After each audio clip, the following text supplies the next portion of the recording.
Assalamualaikum everyone. I am Khadija Ali from Success Coaching Classes.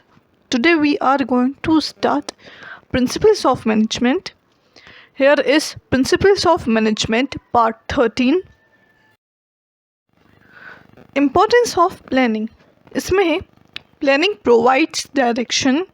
Planning reduces the risk of uncertainties. Planning promotes innovative ideas. Planning facilitates decision making. Focuses attention on objectives of the company.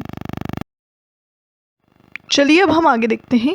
आगे है planning provides direction. इसका explanation है. इसमें है provides the direction to efforts of employees. Planning makes clear what employees have to do, how to do. This leads the unity of direction. इसका मतलब ये है प्लानिंग एक ऐसी डायरेक्शन को प्रोवाइड करता है जो कि एम्प्लॉयज़ के एफर्ट्स की तरफ होती है. फिर planning makes clear what employees have to do. Planning जो है वो इस चीज़ को क्लियर करती है कि एम्प्लॉयज़ को क्या करना है, कैसे करना है, और ये चीज़ जो है वो लीड करती है उन्हें यूनिटी ऑफ डायरेक्शन में.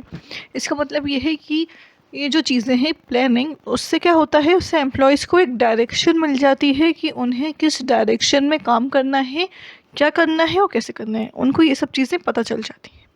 फिर सेकेंड पॉइंट है planning reduces the risk of uncertainties.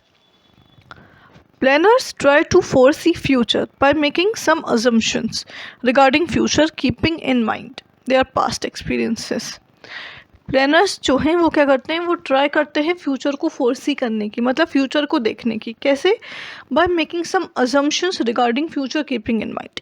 वो कुछ अजम्पशंस बनाते हैं फ्यूचर को ध्यान में रखते हुए और अपने पास्ट एक्सपीरियंसेस को देखते हुए. और वो क्या करते हैं, स्कैन करते हैं बिजनेस एनवायरनमेंट को.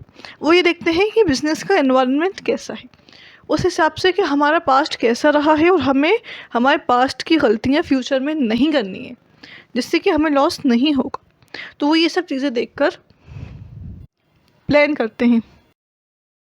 चलिए अब हम आगे देखते हैं. आगे है प्लानिंग प्रमोट्स इनोवेटिव आइडियाज़. इसमें है planning requires high thinking and it is an intellectual process. हमारा जो प्लानिंग है वो क्या रिक्वायर करता है, वो एक हाई थिंकिंग रिक्वायर करता है. मतलब कि जो इंसान का दिमाग बहुत ज़्यादा तेज़ होता है वही लोग जो हैं प्लानिंग कर सकते हैं, क्योंकि इसमें बहुत ज़्यादा सोचना पड़ता है. इसमें क्या सोचना पड़ता है, इसमें ये सोचना पड़ता है कि हमने पास्ट में जो मिस्टेक्स हैं उनको हम कैसे सुधारें, फ्यूचर में हम क्या करें जिससे हमारे पास्ट की मिस्टेक्स दोबारा से रिपीट ना हो, और बाई चांस फ्यूचर में ऐसी कोई अनसर्टेनिटी आ गई तो उससे हम कैसे बाहर आएंगे. ये सब चीज़ें सोचना पड़ती हैं, इसलिए उसको हाई थिंकिंग बोलते हैं. उसमें हाई थिंकिंग रिक्वायर होती है, बहुत ज़रूरी होती है, और एक इंटेलेक्चुअल प्रोसेस होती है.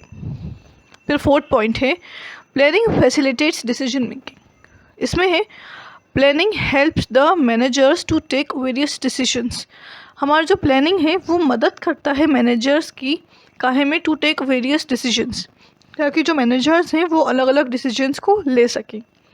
फिर है as in planning goals are set in advance and predictions are made for future. Planning में क्या होता है, गोल्स जो हैं वो एडवांस में ही सेट हो जाते हैं और प्रेडिक्शंस जो हैं वो फ्यूचर के लिए बनाए जाते हैं. फिर लास्ट है these predictions and goals help in management to take first decision. तो ये जो प्रेडिक्शंस और गोल्स मैनेजमेंट वो प्लानिंग में बनते हैं, वो क्या करते हैं, वो मैनेजमेंट को हेल्प करते हैं डिसीजन लेने के लिए, ताकि इन सब को देखते हुए मैनेजमेंट जो है आसानी से अपना डिसीजन ले सके, उसको कोई भी प्रॉब्लम ना हो फ्यूचर के लिए. चलिए अब हम आगे देखते हैं. आगे focuses attention on objectives of the company. इसमें है through planning efforts of all employees and directed towards the achievement of organisational goals and objectives. इसका मतलब ये है प्लानिंग के ज़रिए जो एफर्ट्स होते हैं ना सभी एम्प्लॉयज़ के, और वो डायरेक्टेड हो जाते हैं कहाँ पे, towards the achievement of organisational goals and objectives. काहे की तरफ हो जाते हैं, achievement of organisational goals and objectives पे, कि उनका सारा का सारा ध्यान कहाँ जाता है कि वो जो ऑर्गेनाइजेशन के गोल्स और ऑब्जेक्टिव्स हैं उनको हमें कैसे अचीव करना है, वहाँ उनका सारा ध्यान चला जाता है. प्लानिंग का एक ही बेनिफिट होता है. इसी के साथ हमारा प्रिंसिपल्स ऑफ मैनेजमेंट का पार्ट 13 एंड होता है. Thanks for watching. Please like, share and subscribe. Press the bell icon.